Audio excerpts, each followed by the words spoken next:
Picture this, folks. A dusty street in Brazil, a kid with no shoes, kicking a ball made of old socks stuffed with rags. That kid wasn't just playing. He was dreaming big, chasing a goal that would light up the world. His name was Pelé, and his story is a heart-pounding ride of hard work, never-say-die spirit, and the courage to believe in yourself. Get ready, because this tale will fire you up to chase your own dreams. Born on October 23, 1940, in a tiny town called Três Corações, Brazil, Edson Arantes do Nascimento, our Pelé, grew up in a world where every day was a struggle. His dad, Dondinho, was a footballer whose dreams were crushed by injury. His mom, Dona Celeste, scrubbed floors to keep food on the table. Little Pelé, he polished shoes and worked in tea shops to help out. But oh, when he got a chance to play football, it was like magic. No fancy gear, no proper ball, just a sock stuffed with newspapers and a heart full of fire. Pelé once said, "I was born to play football, like Beethoven was born to make music."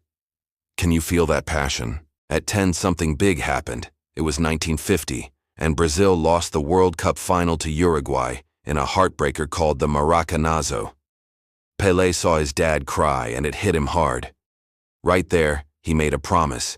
"Dad, I'll win the World Cup for Brazil." That wasn't just talk, it was a vow that lit a spark in him. He played in the streets with his buddies, keeping that rag ball in the air, dodging, weaving, dreaming. They called him Dico, but soon, the world would know him as Pelé. By 14, Pelé was tearing it up in local youth teams, winning titles in São Paulo. He played futsal, indoor football, and scored against grown men. Big clubs in São Paulo said no, but Pelé didn't quit. His coach, Waldemar de Brito, saw a star and took him to Santos Football Club at 15. De Brito told the bosses, "This kid will be the best in the world." And guess what? Pelé proved it.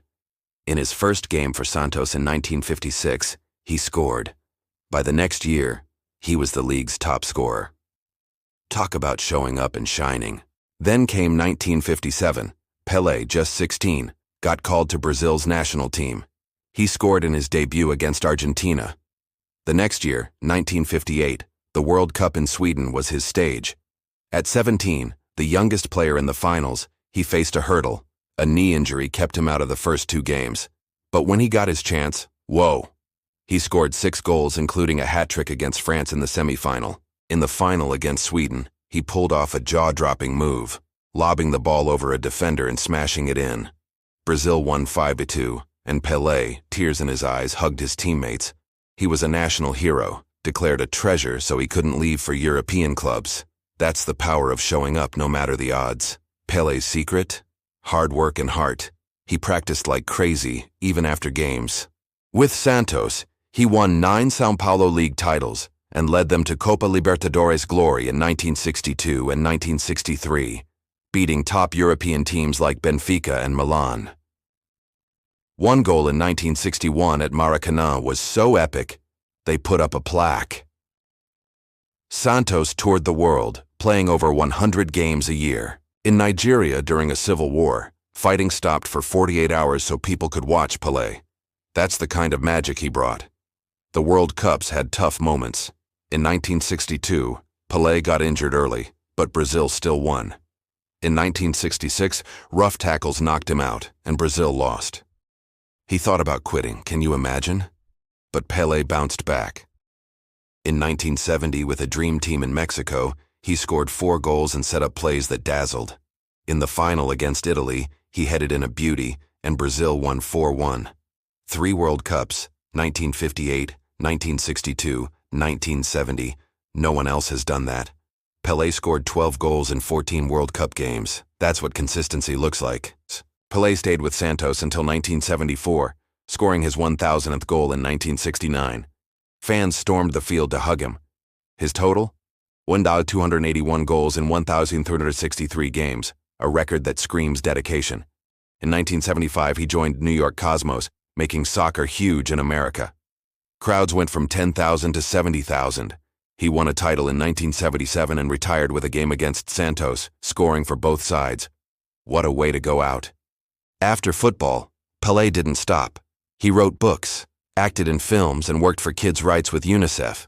He became Brazil's sports minister and fought for the environment. In 1999, he was named Athlete of the Century. FIFA called him Player of the Century. When he passed away in 2022, over 230,000 people honored him at his funeral in Santos. His legacy?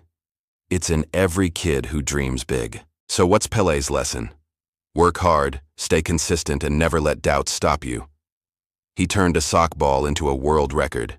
He faced injuries, rejections, and tough times, but kept going. He said, "Success is no accident. It's hard work, perseverance, sacrifice. You've got a dream? Chase it like Pelé did. Full speed, no excuses." If this story pumped you up, hit that like button, subscribe for more epic tales, and tell us in the comments, what's your goal? Let's keep the fire burning.